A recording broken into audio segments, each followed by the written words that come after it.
Cam Rogers coming at you, taking a look at the Chiefs preseason profile. Some key additions here. Sammy Watkins comes on over from LA, Kendall Fuller from Washington, and Anthony Hitchens from the Dallas Cowboys. Some really good additions here for the Kansas City Chiefs. I am a big-time Sammy Watkins truther. I think he can emerge at some point as a top 10 wide receiver in the NFL. Kendall Fuller, one of the fantastic slot corners in the league. And then Anthony Hitchens, he'll be a solid improvement, I would think, over the aging Derek Johnson, who's now with the Oakland Raiders. In terms of a first-round pick, well, the Chiefs did not have one, but that's okay. The additions were pretty darn good at the top of the board, as you see. Meanwhile, key losses. Marcus Peters, of course, now with the LA Rams. Alex Smith now with the Washington Redskins. And Derek Johnson, meanwhile, well, he's getting old. He's with the Oakland Raiders. Not the worst list of losses in the world, although the Marcus Peters loss really sticks out to me. In terms of an overall offseason grade, I'm giving the Chiefs a C.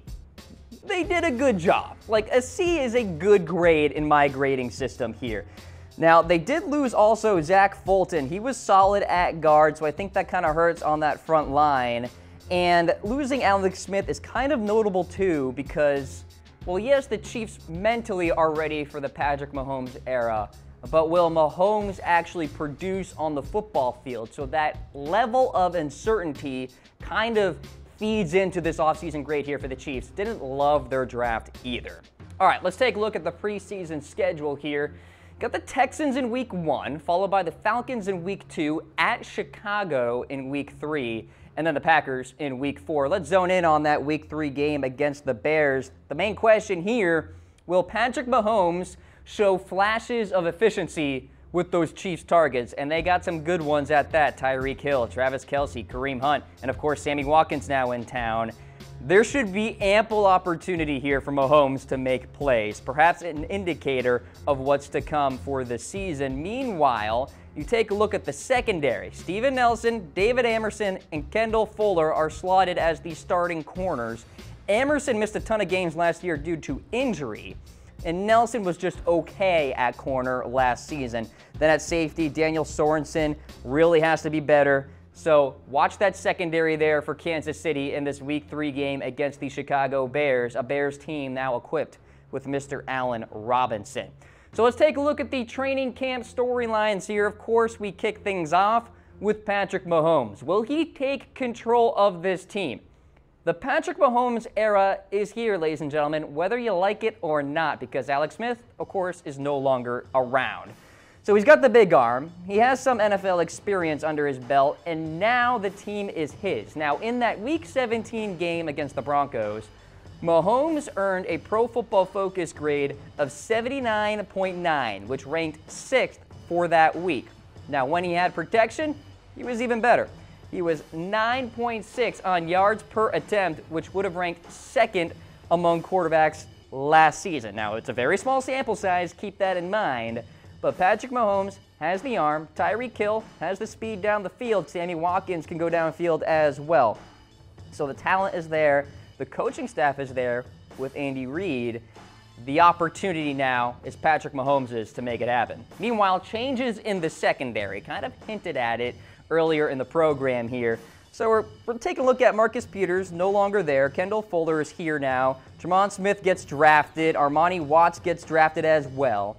How will all of these players mesh? Plus, Eric Berry returns, and I, of course, have my concerns about David Amerson's ability to stay healthy. The Chiefs had the 32nd ranked defense last season, according to Pro Football Focus. Obviously, that is dead last. Steven Nelson struggled mightily in the slot, but he's a lot better on the outside, and with Kendall Fuller now there at the nickel position, that would be good news for Steven Nelson, you would think. So a lot of uncertainty in terms of that Chiefs secondary. And then we zone in on the health of Mitch Morse, the center for the Chiefs. And this is really critical to track throughout training camp here because obviously continuity between a quarterback and his center is ultra important and really underrated. Now, Morse is a former 2nd-round pick from 2015. He missed only 2 games in his first 2 NFL seasons. He missed 9 last year. Suffered a foot injury that required a couple of screws to heal, so it doesn't sound all that pleasant. But as I said, consistency at center is ultra important, especially for a young quarterback. As of now, Morse is healthy, and hopefully that continues. All right, let's take a look at the regular season schedule here for the Chiefs. At the Chargers, at the Steelers, versus the 49ers, and then at Denver. Oh my gracious, I am staring at an 0-4 record right there, folks. That is a really difficult stretch. Then the Jags, then at New England. Honestly, 0-6, very much in the cards. At Cincinnati, or excuse me, home to Cincinnati, then they take on the Denver Broncos yet again in Week 8. Second page of the board, it has to get better, right? Well, not necessarily. Yeah, you have the Cleveland Browns and then the Cardinals, but then it's back on the road on Monday Night Football against the Rams. Then they take on the Raiders. Versus Ravens, Chargers at Seattle, and then against the Raiders to wrap things up there in Week 17. In terms of Super Bowl 53 odds, plus 3,000 for the Chiefs, and they finished dead last in the AFC West. I look at Denver, I look at Oakland, I look at the LA Chargers, and they're all better football teams as we stand. I have my most question marks centered on the Chiefs within this division. Now, this division is ultra difficult to predict, but I'm forced to say that the Chiefs are going to finish last. It's going to be really tight. Even if the Chiefs finish 7-9 on the year, that could be good for last place. Now, let me know, where will the Chiefs finish in the AFC West? Hit me up in comments. I want to hear from you guys on this one because I feel like a lot of Chiefs fans out there are going to be coming at me. While you're at it, be sure to subscribe to our YouTube channel, youtube.com/chatsportstv.